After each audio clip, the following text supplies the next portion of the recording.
Good morning. Alam po natin na pang-apat na araw na po ito ng pre-marking of exhibits. At mukha pong mapapabilis na po ng konti dahil nagdagdag na po ng marking teams. From just 4 during the first 3 days, 3 for Article 1 and 1 team for Article 2, naging 6 na po ngayon. So merong dagdag na tig-isa yung for both articles. So 4 marking teams for Article 1 and 2 marking teams for Article 2. So medyo binibilisan na po at nagdagdag sila ng working hours from originally from 9 to 5, ginawa na po nilang from 9 to 7. And I was observing them because I've been present since the start of the pre-trial conference kanina, na napapabilis na po talaga yung proseso, although there are still really a lot of exhibits, particularly for Article 1. And then another thing that I wish to announce is that today the prosecution just filed a manifestation with a proposal on certain pre-trial matters. 4 pong bagay yung hinihingi namin dyan sa manifestation na yan, nakaka-file lang po ngayong umaga. I understand. I was informed that it was filed this morning. I thought it was filed yesterday.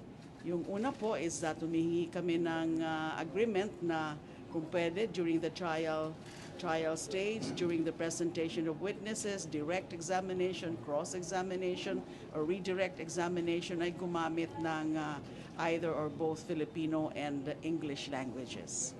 Para mas malinaw, para mas maintindihan, it's a very public proceedings, it's a public trial, and therefore mas maganda kung mas marami nakakaintindi. So it would help kung from time to time ay gumagamit po ng Filipino language na mas simple at mas maintindihan ng mga nanonood at nakikinig. Pangalawa po ay humihingi rin po ang, humihingi po yung prosecution din na yung tungkol sa presentation of or the participation of both public and private prosecutors pagdating sa pag-examine at pag-present ng mga witnesses. So at least one public prosecutor, one private prosecutor ang pwede na mag-present ng isang witness para kasi meron hong mga bagay, meron hong mga issues, meron hong mga testigo na ang coverage medyo expansive, and therefore ay baka hatiin po yung coverage ng testimony by a public prosecutor or a private prosecutor.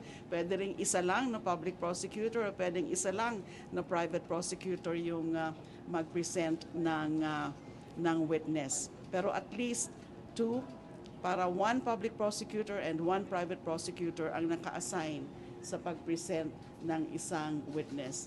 Number 3 is that yung tungkol naman sa reciprocal 3-day disclosure rule, na at least 3 days before a presentation of a particular witness, I ma-notify the other party. Gusto ko pong linawin na itong requirement na ito, itong proposal na ito, ay actually hiling po yan ng defense. Hindi po yan hiling ng prosecution.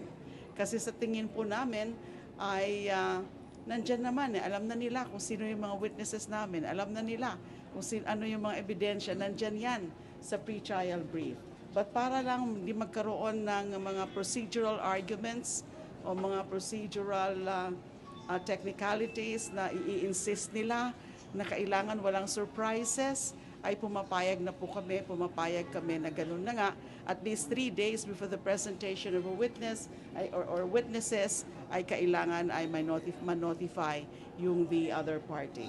But again, I stress that hindi po yan nanggaling sa amin, sa prosecution, kasi hindi na po namin kailangan ng notice kapag merong mga ipipresent ng mga witnesses.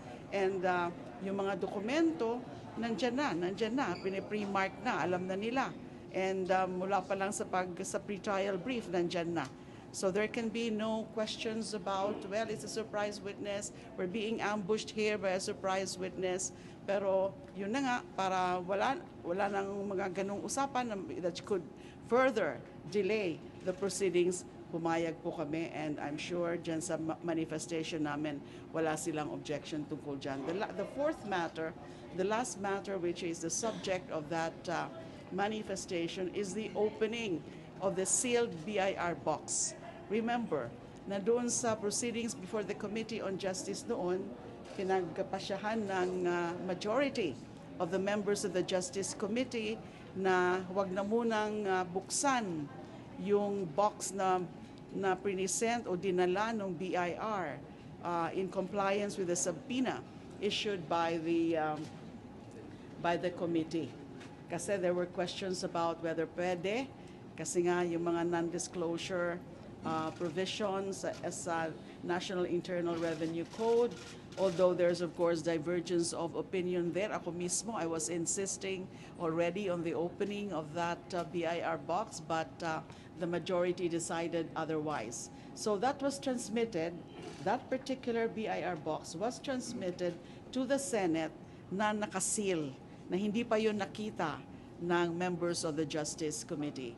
So since we are in the marking of exhibits, this is the proper stage na kailangan na rin siguro buksan yan para magkaroon na ng inventory of the contents of that particular BIR box.